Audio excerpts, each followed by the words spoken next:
ছাত্রলীগ নিষিদ্ধ করা হয়েছে, ভালো হয়েছে। ছাত্রলীগ চলে যাওয়ার পরে এখন ছাত্ররা অনেকটাই শান্তিতে আছে। ছাত্রলীগ যে নিষিদ্ধ করছে ঠিক হয় নাই। তারা কখনই ছাত্রদের পক্ষ নিয়ে কাজ করে না, তারা তাদের নিজের স্বার্থ উদ্ধারের জন্যই কাজগুলো করে গিয়েছে। ছাত্রলীগ একটা দল বহুদিন থেকে ছিল, এটা নিষিদ্ধ করা খুব একটা আমার পক্ষে ভালো মনে হচ্ছে না। ছাত্রলীগকে আর আমরা কখনো মাঠে দেখতে চাই না এরকম।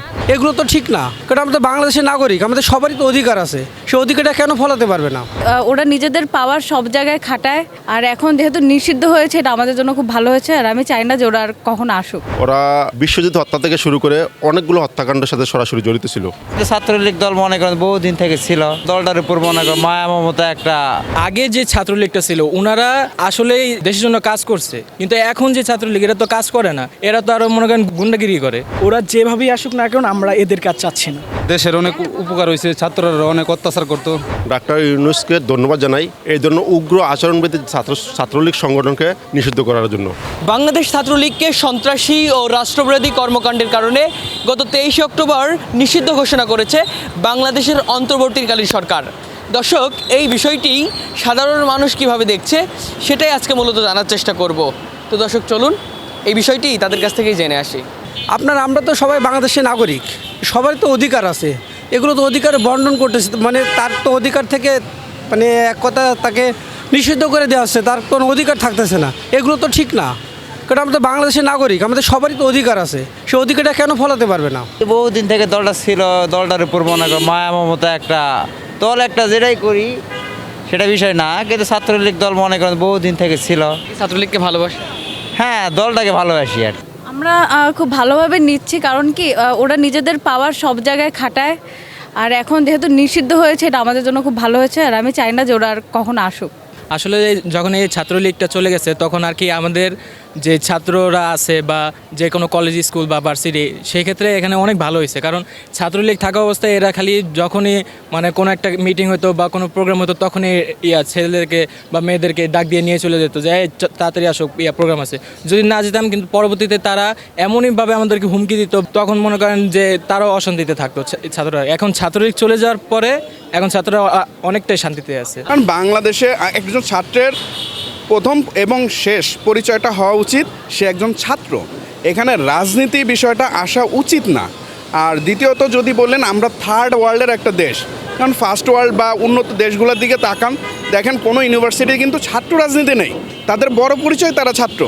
সো এইখানে আমাদের দেশে যতদিন পর্যন্ত এই ছাত্র রাজনীতিটা নিষিদ্ধ হবে, হোয়াট এভার সেটা যে কোনো রাজনৈতিক দল হোক, হতে পারে, এটা আমি মেনশন করব না। আমার কাছে যেটা মনে হয় কোনো দলেরই ছাত্র রাজনীতি থাকাটা ঠিক না। আমি মনে করি ছাত্রলীগকে নিষিদ্ধ করার যথেষ্ট কারণ আছে। ওরা যে উগ্র আচরণ শুরু করছিল, ডাক্তার ইউনূসকে ধন্যবাদ জানাই এই জন্য উগ্র আচরণবিধি ছাত্রলীগ সংগঠনকে নিষিদ্ধ করার জন্য।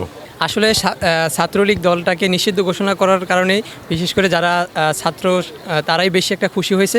কারণ আসলে এরা কখনই ছাত্রদের মানে ভালো কাজ, যেটার জন্য ছাত্রদের আরও উপকৃত হবে এরকম কোনো কাজ করে নাই। তারা সম্পূর্ণই তারা হচ্ছে দেশবিরোধী বা হচ্ছে যে তাদের অরাজনৈতিক, মানে যেটা হচ্ছে যে মানুষের ক্ষতি সাধ্য করবে এরকম কাজ করে গিয়েছে।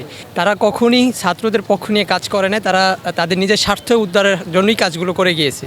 তারা প্রাচীন রাজনৈতিক দল, এইটা বিষয় না। বিষয় হচ্ছে তাদের যে সাম্প্রতিক কর্মকাণ্ড, এটা হচ্ছে অনেক প্রভাব ফেলে এখানে। যেরকম তাদের যে শিক্ষার পরিবেশ তারা খুব নষ্ট করছে। ছাত্র রাজনীতির নামে তারা হচ্ছে ছাত্র সন্ত্রাসীমূলক কর্মকাণ্ড।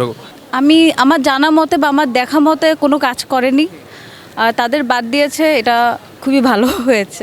আগে যে ছাত্রলীগটা ছিল ওনারা আসলেই দেশের জন্য কাজ করছে, কিন্তু এখন যে ছাত্রলীগ এরা তো কাজ করে না, এরা তো আরও মনে করেন গুন্ডাগিরি করে।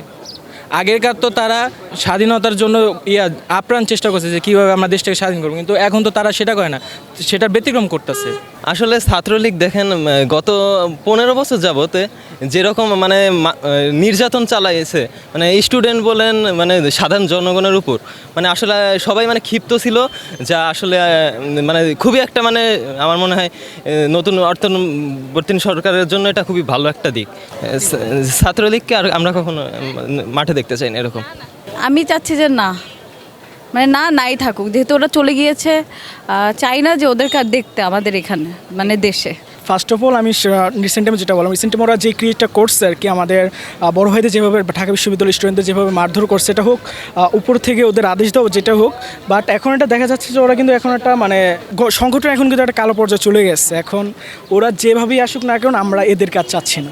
দেশের অনেক উপকার হয়েছে, ছাত্ররা অনেক অত্যাচার করতো, শুনে খুব ভালো লাগছে, আমার মতে ঠিক হয়েছে। না না না, এরকম সন্ত্রাসী কর্মকাণ্ড আমরা দেখতে চাই না, অন্তত স্টুডেন্টের মাঝে আর কখনো জানি এরকম না আসে।